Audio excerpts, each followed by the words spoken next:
Hi, and welcome back to the UK Psych Health and Safety podcast. My name is Sheila Lord, and I'm joined today again with my co-host Peter Kelly. And also joining us today is our guest, Joelle Mitchell. I hope I pronounced that right, Joelle. Head of Psychological Health and Safety at Flourish DX, and also an organisational psychologist. Again, I hope I got that right in terms of the way I've pronounced it. So, well, why don't you tell us about you, your experience, and for our listeners, what is it exactly that an organisational psychologist does? Yep, that's a good question, and that's a question that usually people ask me after I say that I'm an organisational psychologist. They'll say, "Oh, so you're good at organising things?" Well, no, not that. That's no. No, I don't help people with their hoarding problems or anything like that. No. So an organisational psychologist in Australia, it's what's called an endorsed area of practice, and to become an organisational psychologist, you need to have done a bachelor's degree in psychology and then a master's degree, and then a period of an internship, essentially a sort of supervised period of practice. So an organisational psychologist applies the principles and theories and research of psychology to the organisational setting. So a group level setting, looking at the way that people behave when they're employed by an organisation, so at work or volunteering or whatever it might be. So it's really looking largely at group level dynamics, and you're looking at ways to essentially improve outcomes for people at work. And you can look at a range of different outcomes. So whether it's things like their productivity, if you're looking at, you can look at things like how to retain people at work for longer, how to recruit the right people for the right jobs. For me, my career has really focused on protecting the safety of people at work and looking at ways to improve safety outcomes for people when they're employed. And organisational psychologists tend to take a perspective that looks at the systems that are in place in an organisation, rather than trying to focus on affecting sort of individual behavioural change. So we do tend to look more at the formal systems and structures that are in place in organisations, as well as the social systems and structures and how they influence behaviours and outcomes for people. Fantastic. So in terms of systems around psychological health, which is obviously the subject of the podcast, and also the subject of the podcast you and Jason do. Again, what is a systemic program for psychological health? What does that kind of look like at an organisational level? Yeah, well, ideally it would reflect sort of a lot of the same structures as your typical safety management system, and that's really what, if you're wanting to have a robust approach, then that's really the sort of approach that you want to take. So, it involves a lot of really good quality consultation with the workforce about understanding what the hazards are that they're experiencing. It needs that level of commitment from the top management within the organisation, because there is a reasonable commitment of resources, time, people, effort, all of that sort of thing to actually do it properly. And then from there, it just sort of flows down through your normal organisational structures. So you'll have policy around, how we think about psychological health and safety and the commitments that we're going to make as an organisation to address psychological health and safety. There's the elements of, people in the workforce that need to have particular levels of competence. They need to know how to assess it, how to manage it, all of those types of things. General levels of education and literacy, I guess, across the workforce, so that everybody is talking in the same language. And when we say, when we use a particular phrase, everybody knows what that phrase means.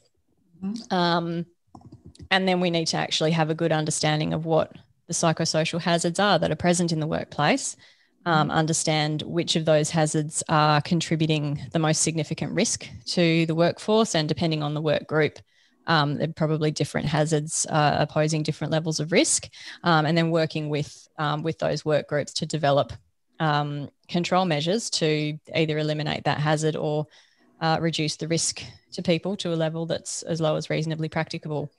And then, of course, we also want to have systems to evaluate how effective those control measures are, whether they're doing what they're designed to do or not, if we need to have additional control measures, and all of those continuous improvement mechanisms that are typically built into our safety management system.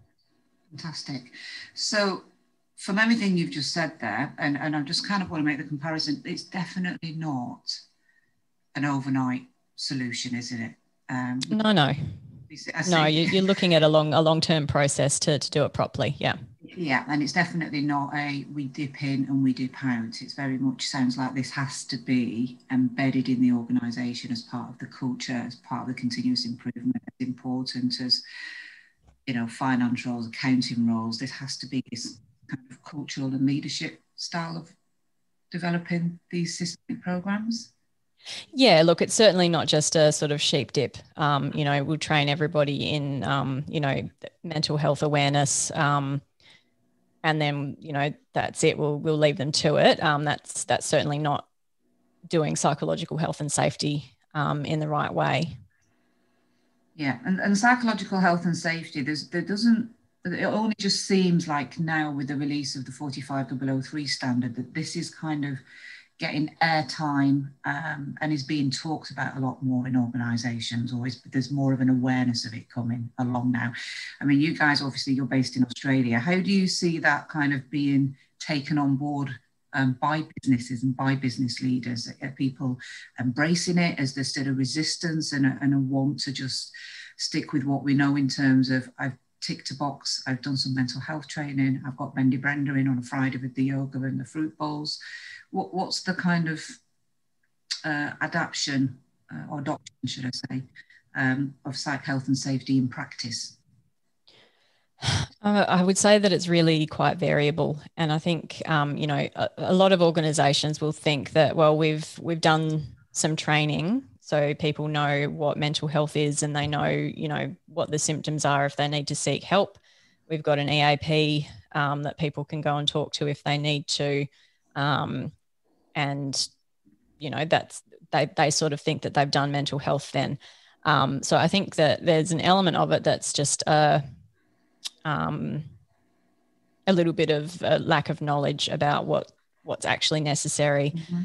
And I think there's a bit of a fear of the unknown, where, organisations think about, they hear the term psychological and they think that, you're actually talking about people who are already in a state of psychological illness or injury and need to be treated. But when we can actually start to reframe the way that they're thinking about it and use language of hazard and risk and give them examples of the types of things that we mean when we say psychosocial hazard, we sort of start to see a bit of a light bulb happening for them when they understand what we actually mean when we're talking about prevention. We're not talking about early intervention once somebody's already sick. We're actually talking about eliminating or reducing exposure to the hazards.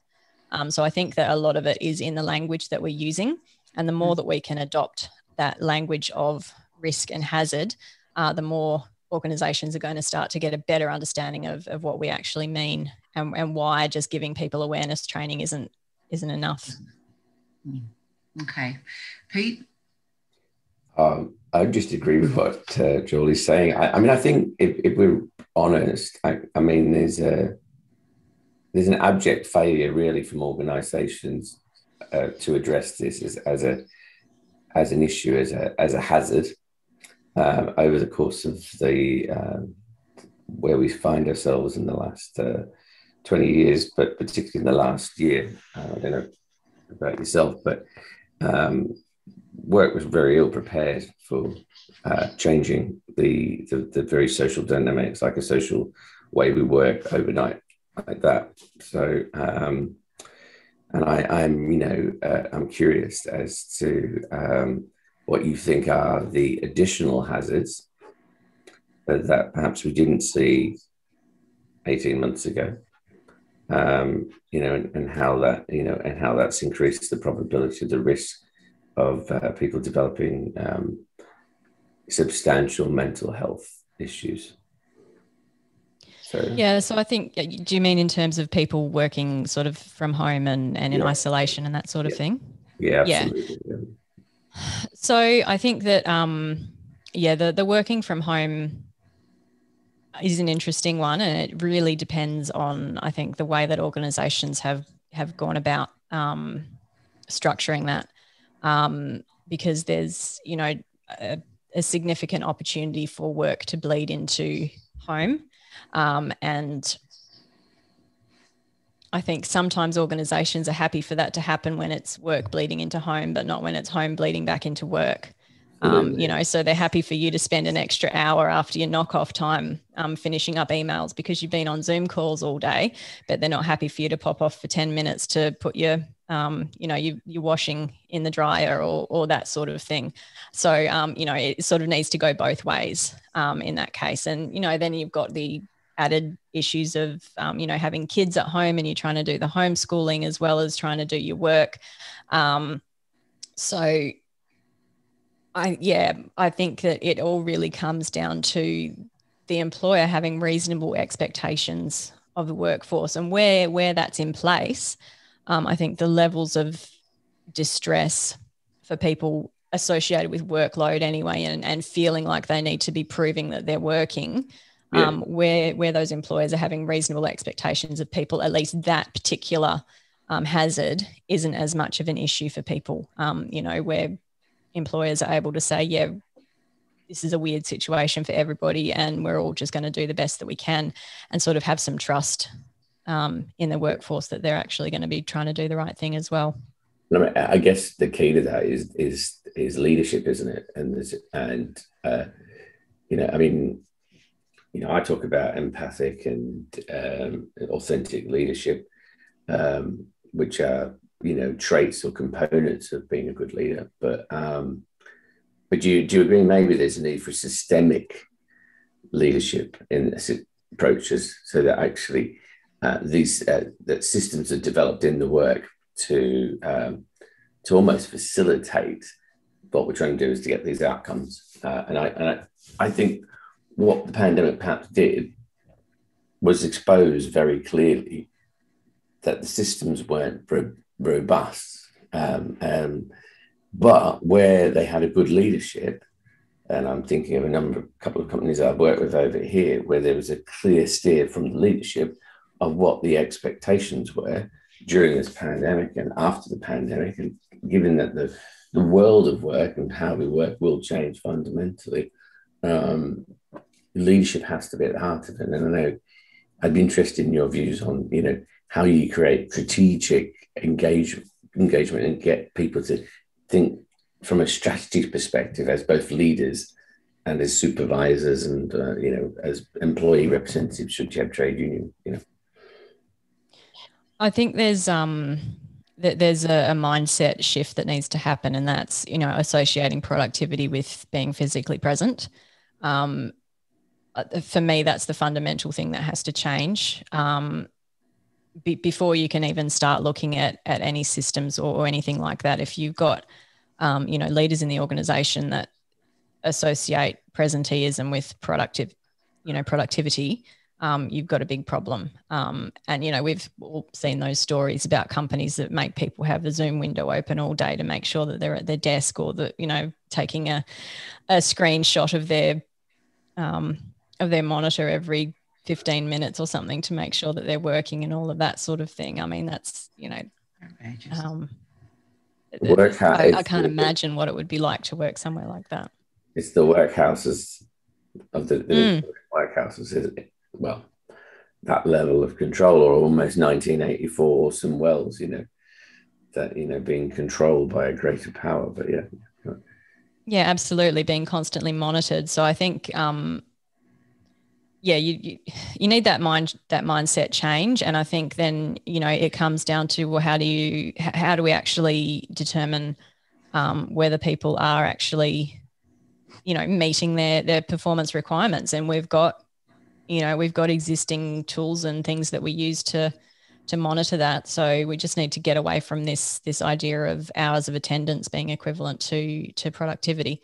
And obviously, you know, when you're in a type of job where you do literally clock in and clock out, that's a little bit different. But for, you know, for people who are involved in knowledge work, it's more about the, you know, your deliverables, isn't it? Even I think maybe even in the clock in, clock out environment, you can do changes to that workplace to make it more adaptable and approachable to people's needs. Yes, you've got to be in by a certain time, you've got to leave. It's what you're doing, you know, during that time to make people feel engaged with their work.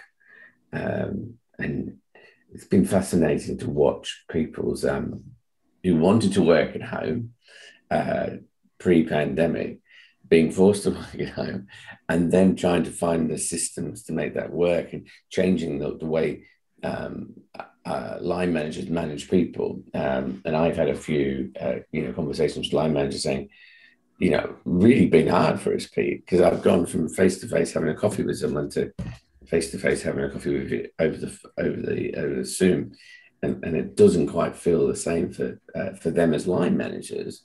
So I'm sure as leaders, having to adapt and change to that will of course then level of distress, and I think it's interesting. We always talk about the worker. But also within this context, we're talking about, you know, leadership and strategic leadership. A part of that is, well, how do we support our leaders who are trying to deliver what we want? How would you say we do that? I mean, in what ways what things can we do to encourage them to make it common practice to, you know, to apply the principles that we're looking around, you know, empathy and compassion, authenticity? Should it be embedded in KPIs? I've spoken with Jason about this before, and others. You know, should we make organisations report on what they're doing on their mental health promotion? I'm not an enormous fan of KPIs because I just see how blatantly they get manipulated. Absolutely, yeah. So, you know, sure, we could have some KPIs around you know, around employee mental health, but all that is going to happen is that people are going to find creative ways to report things. So, you know, I think we're better off actually just avoiding KPIs and actually focusing on developing good quality, robust processes. So yeah, there's definitely a really significant element of upskilling leaders in those areas of sort of, empathy and compassion, and just, you know, thinking about your employees as human, and recognizing that, you know, when you get to work, you've still got all of your other stuff with you. You can't just leave you can't leave your home life at the door when you clock in. And the same as when you go home, you're taking your work stuff with you in your brain as well. So now I've got off track. No, you're on track. You're on track. Trust me. No, I mean, I have the same concerns about KPIs. I recommend them, but I do know you can manipulate them.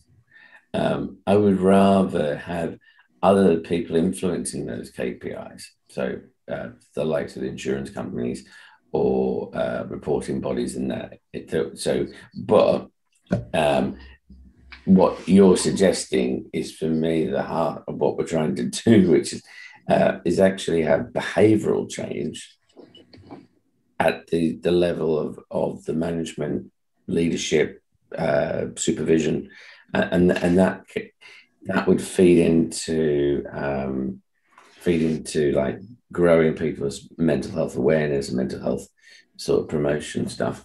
Because we're going into a time now where people are going to talk about mental health, they're going to talk about well-being, but they could just default back to the individual, couldn't they not? Well, I think that is what happens, is that there's all of this stuff about, you know, understanding mental health, and it's okay to ask for help and all of that sort of stuff, but it's still really just putting the onus on the individual to take responsibility for protecting themselves from the hazards that they're exposed to. You know, so it needs that. Yeah, it's pushing the ownership of the risk down to essentially the sharp end of the organisation, and there's a lot of risk. Denominator. Yeah, the risk that should be owned by top management isn't being addressed, isn't being owned, isn't being treated. So it's, we've trained you, so now it's up to you. And if you end up with a psychological injury, it's because you weren't practicing those resilience skills and you weren't doing enough mindfulness meditation during the day, even though, we've got the video camera on you, so we can't catch you with your eyes closed having a meditation, even though that's one of the control measures that we've told you that you need to use to protect yourself. But you can't do that on work time. You have to do that in your own time, which work is infringing upon anyway, because you're here, we're here in your home. I mean, that's my most cynical read of the situation. And obviously, not every workplace is like that. And I'm taking it to a fairly dark place to drive the point home, I guess. But it's a place I've been at, so it's okay. Yeah, and it's not a good place to be. And even for leaders as well, they're also experiencing that culture and those pressures themselves, and that's why they're pushing it down into their teams too. So it does come from the top.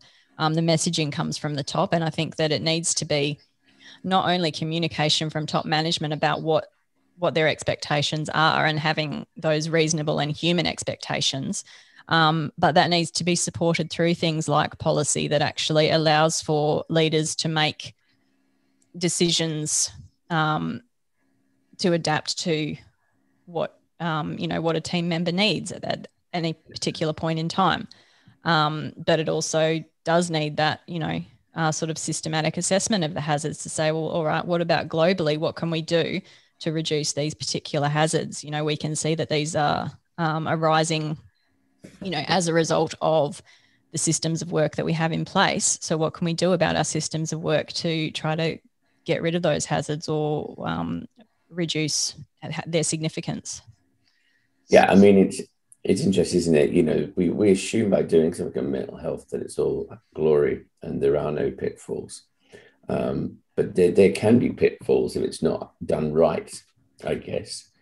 And one of the things the Farmer Stevenson review over here set out 6 principles. And within that was, one of those was having a mental health action plan and what that looked like. And it didn't necessarily, it isn't just a reactive, responsive thing. It's more it's both, you've got an illness, deal with it, but actually you've got these other things that you need to do and what to. It's interesting you talk about control and control measures being, so resilience and mindfulness and that. Be interested to explore that with you because, obviously the perception is if you make people resilient, you make them mindful, that somehow that it will by association mean that there's going to be a sea change in their behavior. And somehow that correlates to the organization feeling like they're managing people's mental health. Reality is very different, isn't it? Well, yeah, and I think that just reflects a fundamental lack of understanding about what resilience actually means and, what mindfulness can actually achieve. They're not silver bullets. They're sold as silver bullets, aren't they? Well, they are, and isn't everything though. They're also very cheap. Yeah, and that's it. It is. It's the sheep dip. We can put everybody through this training and then we can wash our hands of it and be done with it. Look, we can take a very cynical perspective of it, or we can perhaps be a little bit more generous and say that it's coming out of a lack of knowledge. That's really what we're sort of trying to do here through these podcasts, isn't it? To help educate those people who do actually genuinely want to be doing the right thing, and sort of help them understand why those just purely training-based approaches aren't enough. And then, for organisations that maybe don't really care, hopefully we're able to convince them a little bit of why it's maybe a good idea that they do start to care.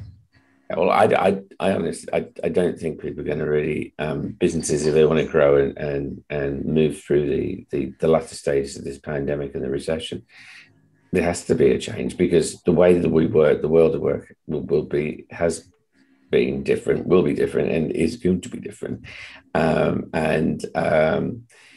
For for some of us who, as organisational psychologists, have spent the last 10 to 20 years promoting the fact that work can contribute to health rather than ill health, then that is more than ever true now, is it not? With what we've come through, it's interesting.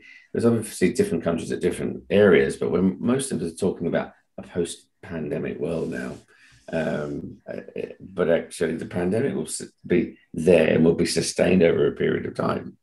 The long-term impact in terms of people's approaches to work, their mental health, is going to come in, and I think as organisational psychologists that we are, we have a duty to make sure people are aware of, what are the things that are happening in the world of work that are potentially going to cause people distress. Yeah, certainly. That's an important role. And I think also as organisational psychologists, we can actually look to the systems and look to things like work design to be able to, inform systems of work that are actually going to be protective of or enhancing of mental health. Yeah. Let me ask you this question. Effort reward imbalance, right? For those, it's a theory that was promoted by a nice gentleman called Segrist. How does effort reward imbalance, which says that the amount of effort and the reward I get back is disassociated, how does that go where we are now at the moment, in terms of we've asked people fundamentally move everything away, do things fundamentally different, but the reward or the perceived reward is less? Do you think that's going to be something that's going to come back to haunt organisations where they've realised that actually they haven't put the right rewards in, but all the effort was on the individual? Short answer is yes. Yeah, look, absolutely. The situation will change. If it's an employer's market at the moment, that's not going to be the case forever. And employees have long memories. They might be happy to keep their job right now, and they might have to just sort of suck it up and do whatever they feel that they need to do to maintain their income and, to be able to support themselves and their families and all of that sort of thing. But there's going to come a day when there are other options available. And, the organisations that have looked after their people during this pandemic are the ones who are going to keep their people. And the organisations who haven't are the ones who are going to find themselves with a fairly significant turnover. Absolutely. Or scraping the bottom of the barrel as far as, being able to get a recruitment pool. Yeah.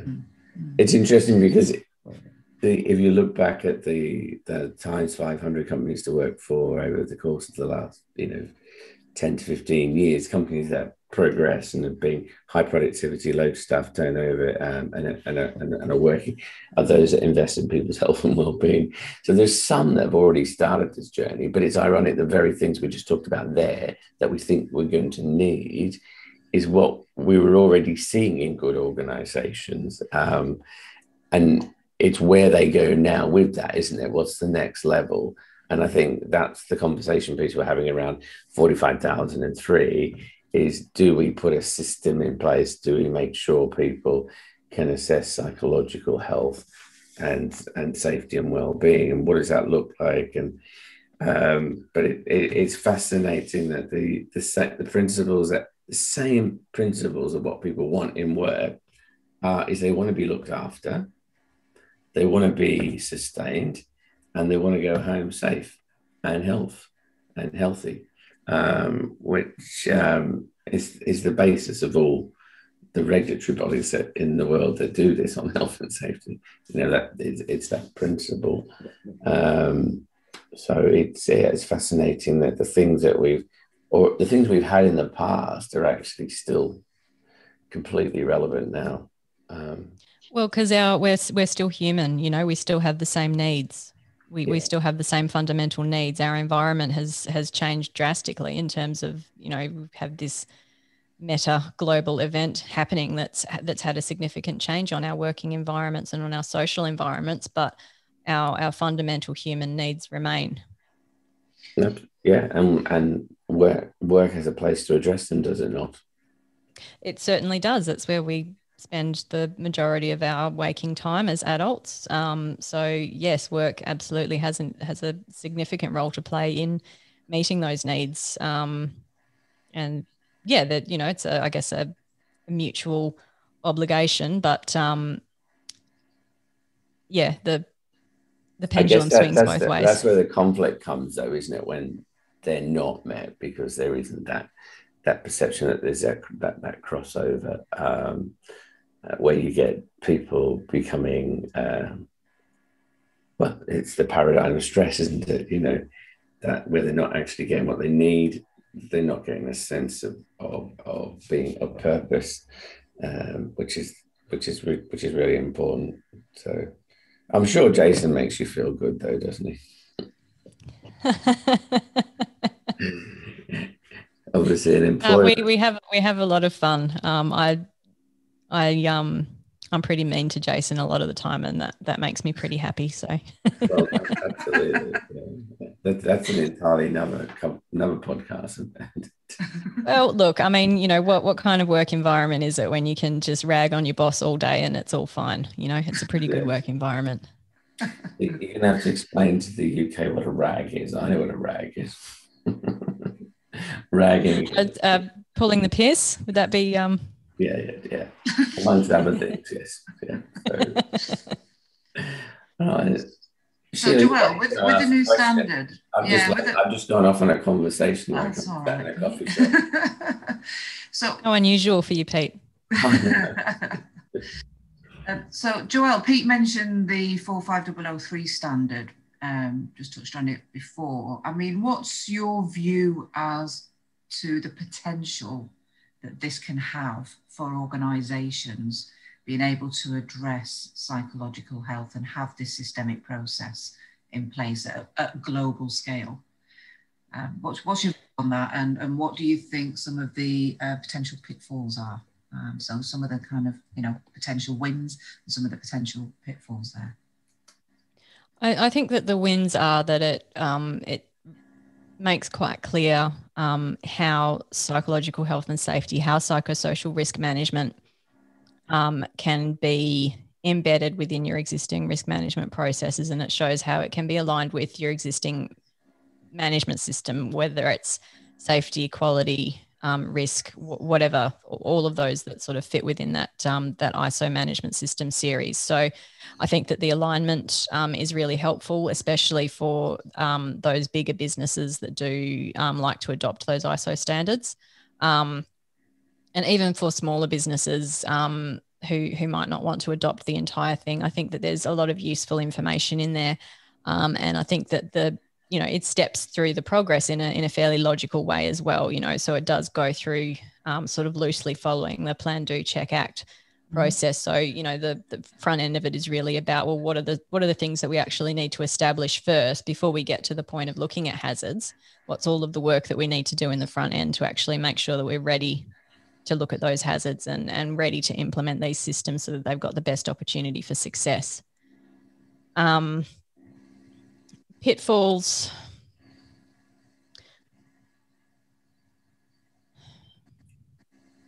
I think, you know, with anything, you sort of you take what you can from it, and then look for other opportunities as well. You know, standards are a good guide, but you shouldn't just be relying on them solely. You know, it's got a long list of different examples of hazards, but that shouldn't be, you know, you shouldn't just get that list of hazards and tick them off and say, yep, this one applies and this one doesn't.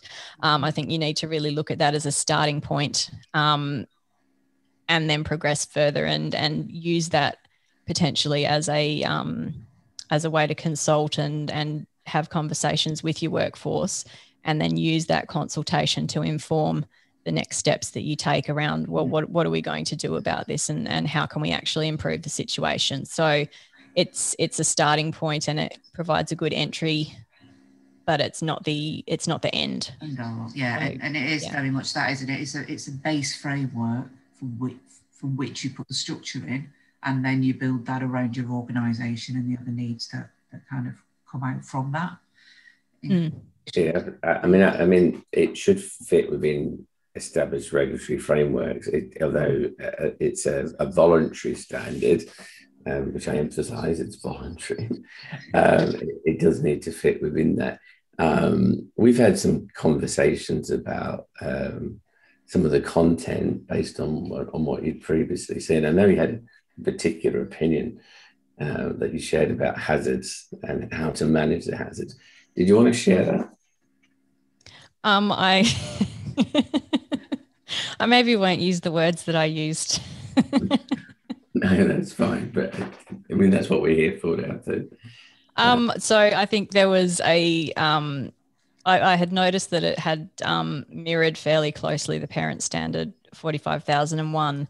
And then I noticed that towards the end of clause 6, basically the clause in 45,001 that said develop an action plan to address these risks was absent from 45,003, which I found a little bit odd, I suppose, because it seemed frustrating. I think frustrating. Yeah, that's probably a bit of a politer term than I used. And then I guess, element 8 then sort of goes in more detail into, assessing risk. And then it talks about control measures more in element 8, which I also found a bit interesting, because element 8 is more about operational implementation and sort of using it in your day-to-day work.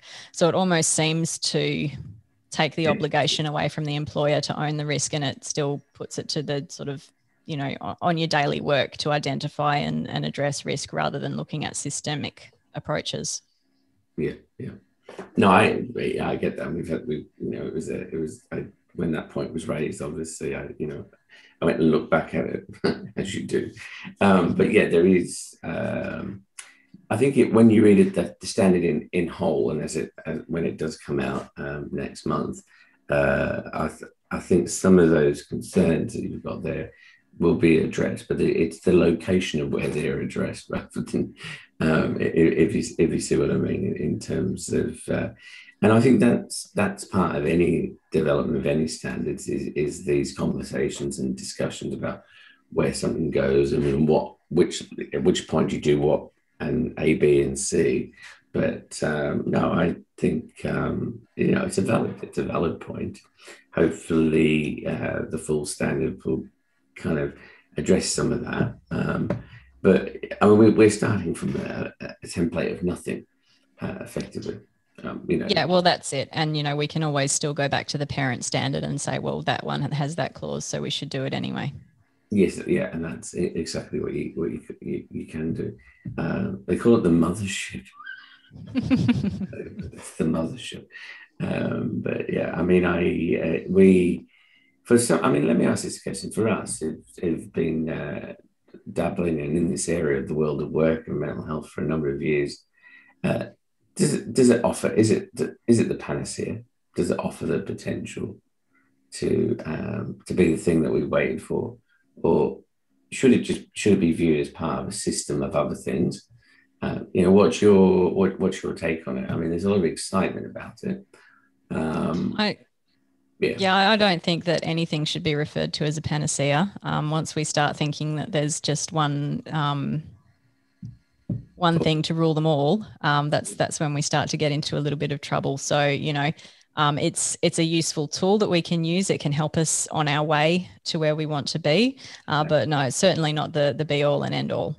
Now that for me is what I would want to hear and need to hear, which is actually it's a component really of a good management system, and it's it's a component of a safety management system, and then obviously addressing the health and safety issues that we've seen there. I'd be interested before we go to talk briefly about the recent launch in Australia of the new legislation. you able to talk around that? I think we've had the ministers, the WH ministers from the different states have reached a agreement around the inclusion of psychological injury in the WHS workers' compensation as well. It's sort of embedded in that as well. Yeah.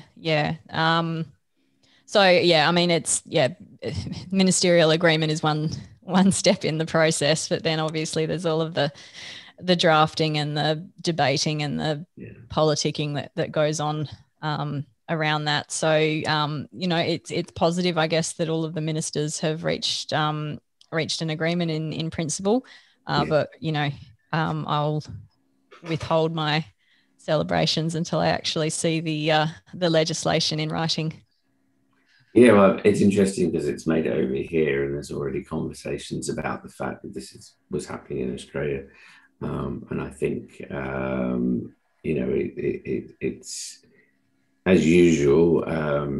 Australia in some of these areas tends to lead or tends to be ahead of the game, but hopefully, it'll be a positive add-on, won't it, to what's already there. So hopefully, I mean, so they're talking about having a set of regulations around psychosocial risk management. I think that's probably the most significant thing that they've agreed to.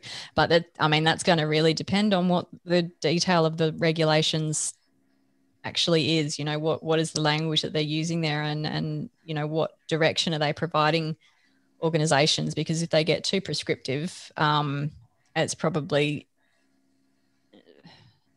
it will be helpful for some businesses, but potentially harmful for others, because then what are you missing? And from the I come from the petroleum industry, and we learned the hard way about overly prescriptive legislation back in Piper Alpha days. So I guess that's where my mind is sitting at the moment is, what are those regulations actually going to look like?